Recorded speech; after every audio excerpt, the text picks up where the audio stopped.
Olá, o TVL Cultura começa agora. No programa de hoje você acompanha duas entrevistas especiais que falam sobre poema, poesias e contos. A primeira é com J. Machado, que é psicólogo e terapeuta sexual. Ele nos conta um pouco sobre sua primeira obra, O Cofre do Medo. Já a segunda entrevista é com Cláudia Yara, falando da sua obra Desata Nós, que é de poesias. Fique aí e nos acompanhe.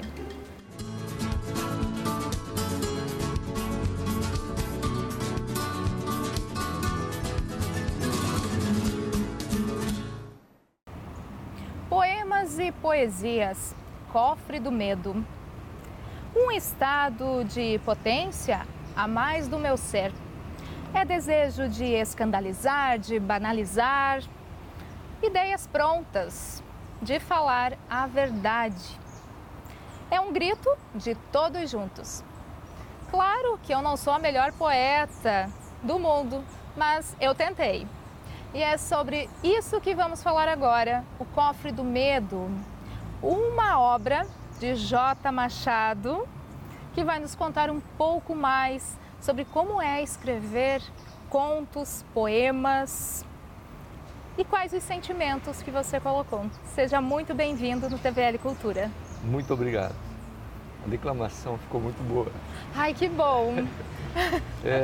Poesias é algo extraordinário, né? Eu comento, inclusive, no Cofre do Medo, que é um ato de coragem, porque falar de poesia é deixar escapar um pouco de você mesmo, né? Não tem como você escrever poesia sem falar de si mesmo, dos seus sentimentos, das suas emoções e daquilo que eu diria que o poeta ele consegue transcender aquilo que os outros não conseguem ver. Ele consegue ver, ele consegue sentir. Ele tem uma percepção, se dom, eu não sei, né? Mas há uma capacidade a mais de perceber algumas coisas que outros olhos, outras percepções não compreendem e não podem ver. E o poeta tem essa sorte. E diz um outro poeta de que o pecado do poeta, né, ele será perdoado. O único pecado é a mentira que o poeta fala nas poesias também. Serão perdoados. Victor Alfieri é quem dizia isso. Eu acredito de que no julgamento ele falava, né? Sim. Do juízo final, os pecados do poeta seriam perdoados porque o poeta pode mentir. Mas ele passa bem longe de mentir quando escreve, porque ele só torna as palavras mais belas, como dizia Cecília Meirelles, né? Ele pega as palavras prontas e torna elas mais bonitas, mais belas e faz com que elas se tornem mais bonitas do que são. Né? Talvez cause um impacto, deixe esse sentimento fluir, o que muitas pessoas no dia a dia não deixam, que talvez não podem deixar, dependendo do setor que estão. Correto. Ficam mais retraídas? Correto. Algumas pessoas são mais, como psicólogo também, eu compreendo um pouco desse lugar daquele que não consegue se expressar. Né? Ele está travado, ele talvez não consiga expressar porque há uma certa dificuldade nele mesmo de fazer outras coisas também, além de escrever. Né? Talvez ele esteja mais bloqueado na vida também e não consiga expressar esses sentimentos. E como uma forma de sublimação, a psicanálise, o Freud vai trabalhar isso como a arte e o poeta, quem pinta, quem desenha, seria uma forma de sublimar as neuroses, né? De encontrar um lugar onde possa soltar essas neuroses, onde possa jogar para fora aquilo que lhe faz mal. Então é possível, através da poesia, sublimar as neuroses também. E o Cofre do Medo talvez seja uma declaração das neuroses que talvez eu não pude expor naturalmente, então eu botei para fora do meu coração, né? Joguei para fora e pude expor, então eu não estou mais no Cofre do Medo, mas eu escrevi talvez num estado em que eu estava num cofre, cheio de medo. Deixou seus sentimentos fluírem. Jota, você é também psicólogo e terapeuta sexual. Um pouco dos seus sentimentos você já contou para nós, que deixou aqui no cofre do medo. Você também usou, além da psicologia, você usou o teu saber como terapeuta sexual também para escrever esses contos? Bastante. Ele aparece, né? As reflexões minhas também partem do ponto de vista do desejo, né? Da luta minha e de todos os humanos entre o santo e o profano, entre aquilo que é correto, aquilo que é moral, aquilo que é imoral. Então aparece essa dualidade dentro do cofre do medo. Mas não aparece como uma luta, mas como uma certeza do que eu estou fazendo na minha existência. Como poemas e reflexões, ele aparece a partir da minha própria vivência. Então aparece os destinos da minha pulsão também, o destino dos meus desejos, das minhas ações quanto sujeito nessa existência. Então escapa, aparece o meu conhecimento no campo da sexualidade, aparece também o meu conhecimento e a minha percepção das pessoas no meu divã, né? Tem um poema chamado No Divã, que eu converso, né? Eu percebo a dor do paciente sujeito cindido, é outra poesia que vai tratar do divã também, o recalque que sempre volta, vai aparecer também dentro do cofre do medo. E são essas reflexões que vão aparecendo e, independente de como eu estava com medo também de me expor, eu venci esse medo e expus aquilo que estava no meu coração mesmo. É um ato de coragem ser poeta, realmente. É um ato de coragem, na verdade, de viver a cultura, né? Poder expor um pouco disso que nós chamamos, daquilo que nos acultura. Eu acho que a cultura dá um novo sabor para a existência. Então, que bom que existe o ato cultural. Que bom. Né? A poesia, o cinema, a escrita, a expressão do teatro. Né? Nós conseguimos sublimar um pouco das nossas neuroses através da cultura, da expressão cultural, né? Tem vários, a gente vai folheando aqui o seu livro, tem vários poemas, A Casa Velha, Manifesto contra o Trabalho, também Orgulho, esses que você comentou agora também, Bolhas de Sabão. Então realmente assim, são contos e poemas que deixam a gente curioso. Quantos poemas tem? Ou contos?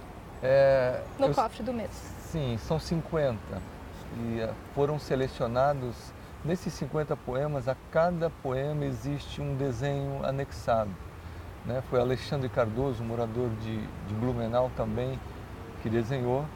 É curioso a história do Alexandre ligada ao cofre do medo. Que o Alexandre ele é um amigo pessoal meu, e ele antes de ser um amigo pessoal meu, ele foi meu paciente também na clínica. Ele esteve muito doente e quase morreu. Esteve internado no hospital e estávamos quase desistindo, os médicos também. E um dia eu fui visitá-lo e eu toquei na mão do Alexandre Cardoso e disse: Alexandre, se tu sair dessa, cara, eu vou lançar um livro de poesia e você vai desenhar essas poesias. Olha, ele desenha muito bem a capa. sim, e todo o livro foi ele a capa que fez. é dele. E uma semana depois nós tivemos a grata surpresa de que ele saiu da UTI. E ele saiu, não conseguia ter os movimentos dos braços no início. E até que ele voltou, conseguiu ter os movimentos. Eu disse: cara, é agora. Vamos fazer os desenhos do Cofre do Medo, que era a proposta do livro. E ele começou a desenhar. Então, por trás do Cofre do Medo tem a história do Alexandre também, que viveu no mesmo cofre que eu vivi também. A gente conversava sobre o livro, porque tínhamos que falar sobre a poesia, ele captar os desenhos. Ele é um grande artista e tem essa história então ainda, né? E me falaram um dia de que um dos desejos de todas as pessoas, ou talvez devesse ser uma ordem para cada um, escrever pelo menos um livro em sua vida, né?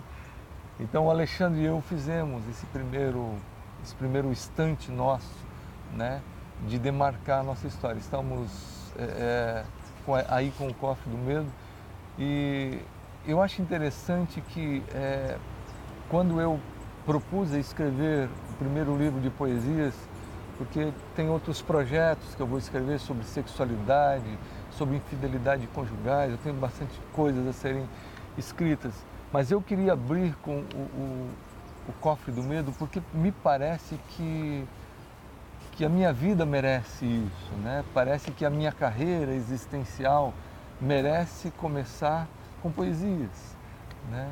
Com esse dilacerar da minha alma, do meu coração, escrevendo sobre isso.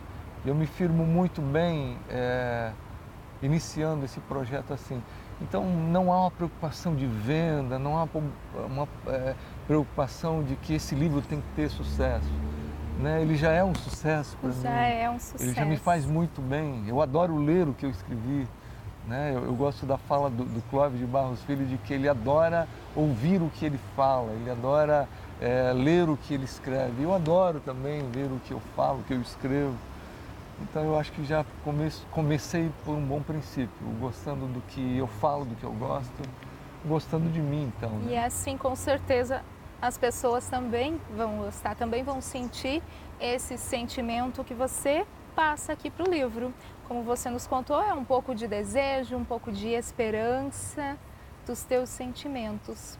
Há uma forte expressão dos que leem e dizem assim, eu me identifiquei com uma poesia, me identifiquei com uma reflexão, parece coisa minha, né? Eles dizem, e realmente porque é coisas de todos nós, né? São pensamentos que às vezes as pessoas não conseguem expor e a gente tem coragem talvez de falar por eles, né? Certo. Talvez os artistas tenham essa coragem de fazer o que tantas pessoas na sociedade não têm coragem. E eles se expõem, eles fazem, né? E eles são crucificados às vezes porque falam as verdades mais íntimas do coração do outro, né? E se sentem constrangidos porque alguém falou aquilo que é dele, né? Alguém tem que falar, Alguém né? tem que falar. Falando em alguém tem que falar, a gente está terminando o nosso bloco agora, mas antes de terminar, rapidamente, como escritor também, poeta, também psicólogo e terapeuta sexual, como falar da sexualidade sem ser invasivo nos dias de hoje, em especial com adolescentes? Sexualidade na adolescência é uma coisa bem difícil de ser lidada realmente, né? Então, eu costumo sempre indicar a espera, né? Surgir dúvidas na cabeça do adolescente, ele vai criar perguntas e essas perguntas então teriam uma abertura melhor para ser falado. No entanto, entendemos que o adolescente é um sujeito mais fechado. Meninas e meninos têm dificuldade de se expor, de falar, principalmente para os pais. A educação sexual no Ocidente ela é muito fraca, né? Nós temos dificuldade de ensinar os filhos sobre sexualidade. Tendemos a falar de sexualidade para o adolescente de forma mais punitiva, né, do que educativa. Não pode transar, não pode fazer isso, não deve fazer isso, de uma forma sempre punitiva, com algumas coisas religiosas ou com punições morais e às vezes com disciplina severa dos pais e assim por diante. Então nem sempre dá para esperar. Então às vezes é interessante provocar, né, o adolescente para uma conversa, mas para isso ocorrer precisa haver uma amizade muito legal entre pai ou mãe com seus filhos, porque senão eles não vão ter coragem de falar. Se for um pai punitivo, uma mãe punitiva, que carrega uma lei na mão, ele não vai ter coragem de se expor. porque já vai entrar num ambiente punitivo. E esse ambiente se torna para eles, porque para o adolescente falar de algumas coisas é como se estivesse transgredindo aquela lei moral dos pais. Então, abrindo um espaço... E o pai acaba não passando confiança para o adolescente se abrir. Como que ele vai se abrir se não houver essa confiança? Então, abrindo esse espaço para uma conversa, e é importante, muito importante, falar de sexualidade para os adolescentes. E vincular, sem medo, vincular a ideia do prazer à sexualidade. Né? Vincular o quanto isso é bom, o quanto isso é abençoador para a vida conjugal. E não de uma forma punitiva, uma forma que eu já citei num outro momento, numa outra entrevista contigo, que eu falei sobre a questões das psicopatologias sexuais, né? Por exemplo, o vaginismo, meninas que foram punidas demais porque não pode transar, porque é pecado, porque é isso, porque é errado, porque vai apanhar, morre de medo. E vai para o casamento, às vezes, com essas crenças psicológicas embutidas. E tem uma contração do músculo pélvico, e nessa contração do músculo pélvico vaginal não consegue ter uma penetração e assim por diante. E aí começa as perdas de ereções nos meninos por causa das punições. A ideia de pecado, a gente entende que a fé, a religião é muito importante e a espiritualidade para as pessoas, mas ela incentivada de forma não adequada, ela pode ser prejudicial para a sexualidade. Né? Então, em vez de ser bom, em vez de ser... porque a gente tenta orientar os adolescentes sobre a sexualidade com medo deles se perderem no campo da sexualidade. Mas lembrem, tudo aquilo que é proibido dá vontade de provar. Né? Parece que foi assim que começou no Éden. Não pode provar aquele fruto que está no meio do jardim. Mas por que será? Né? A pergunta fica, será que é tão bom? A curiosidade vai lá e surge essas oportunidades que para os pais seria uma transgressão, mas para eles seria uma vivência, uma experiência. Né? Então, assim, uma hora eles vão ter que começar a iniciar a vida sexual deles. Então, não dá para ficar punindo. Incentiva, ajuda e tem uma conversa aberta com eles. Diálogo. Diálogo. Fundamental. Okay. José Machado dos Santos, J. Machado, psicólogo e terapeuta sexual, também escritor, poeta, né, também, que escrevendo o livro Cofre do Medo. Muito obrigada, Jota, pela sua disponibilidade aqui para o TVL Cultura e também pela sua explicação, pelo seu saber aqui, dividir um pouquinho conosco. Sim, muito obrigado, foi muito bom estar contigo também. Gente, aqui agradece. Conversei então com o J. Machado, psicólogo e terapeuta sexual, que aí escreveu o livro Cofre do Medo, que tem aí 50 contos e poesias. Agora a gente vai por um rápido intervalo, já voltamos.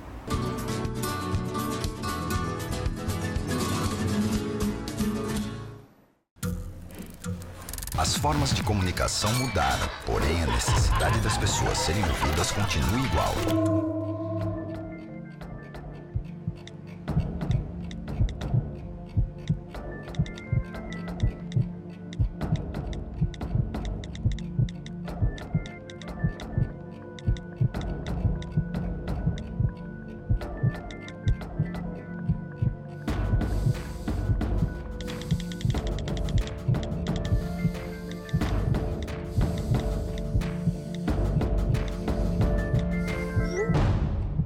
Compartilhe com o CVV aquilo que você não divide com ninguém. Valorizar a vida, é isso que o CVV faz. Ligue 141 ou acesse cvv.org.br e receba apoio emocional.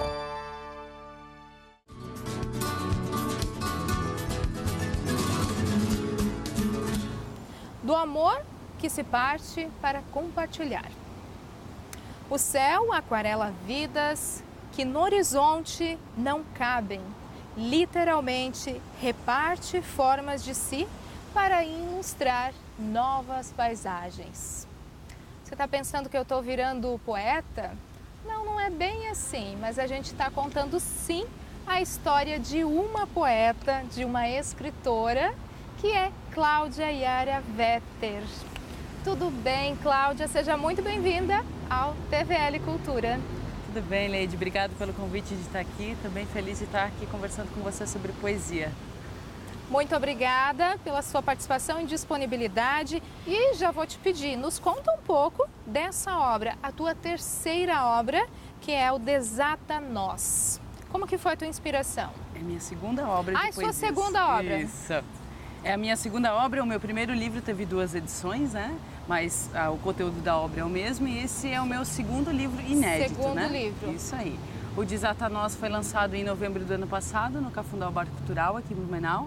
E esse livro foi patrocinado pelo Fundo Municipal de Apoio à Cultura, então teve um suporte bem especial para poder ser tanto apoiado na questão da tiragem quanto da divulgação. Estou trabalhando com algumas ações culturais aqui em Blumenau e vou trabalhando principalmente a poesia que tem dentro da obra, né? Todo o processo criativo que a gente vive com isso, que na verdade é a grande inspiração para o livro, né?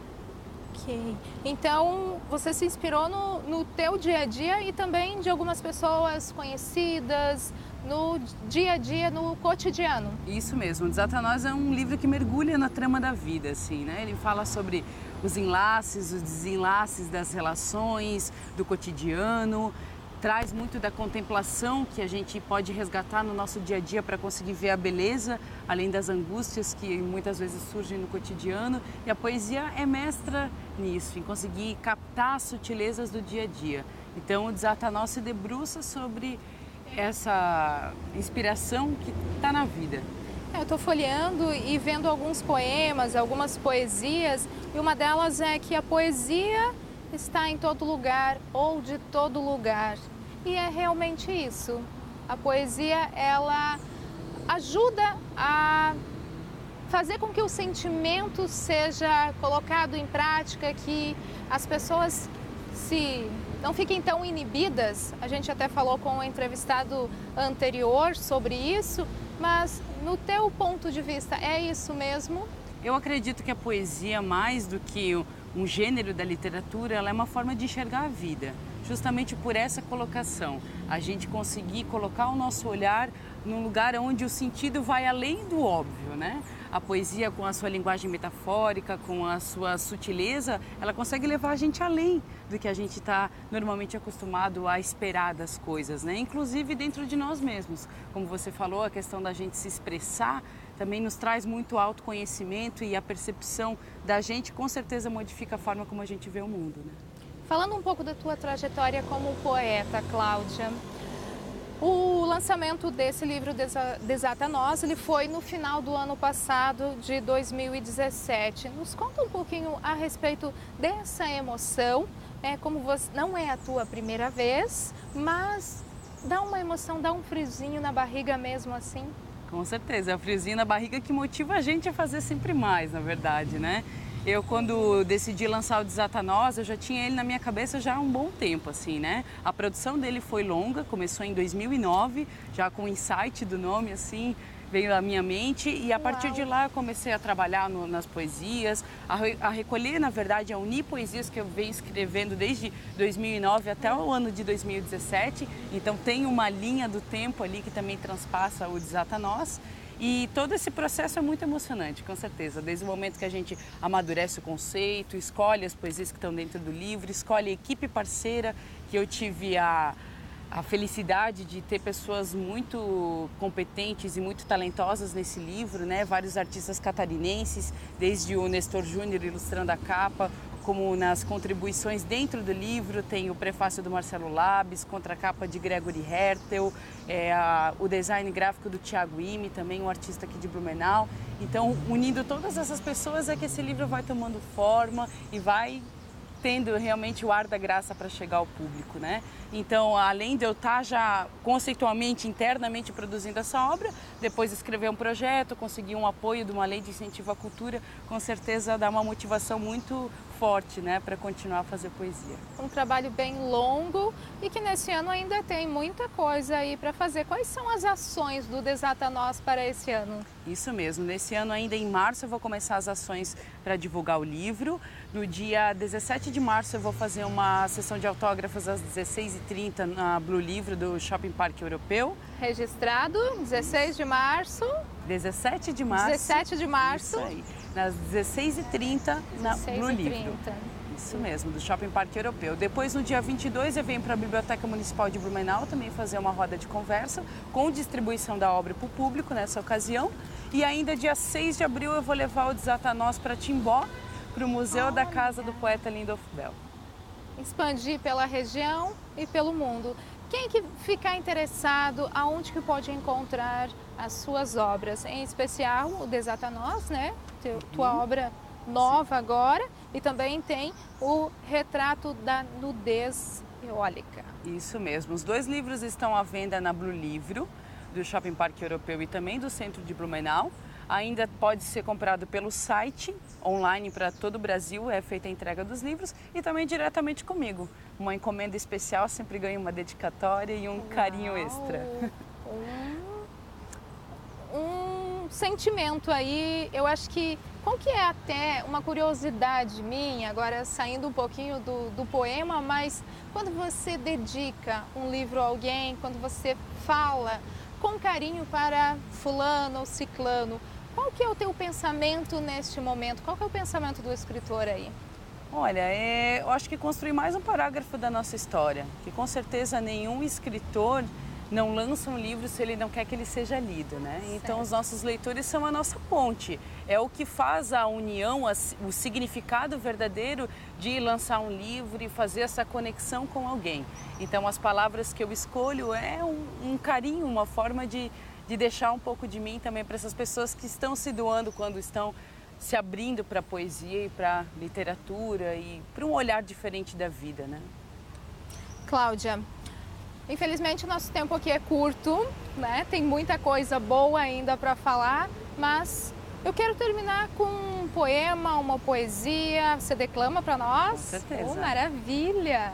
Então, a gente vai se despedindo por aqui, né, do TVL Cultura de hoje. Muito obrigada a todos pela audiência. E com vocês fica Cláudia Yara Vetter, escritora, poeta, que tem a sua obra aí, o Desatanós, a sua última obra.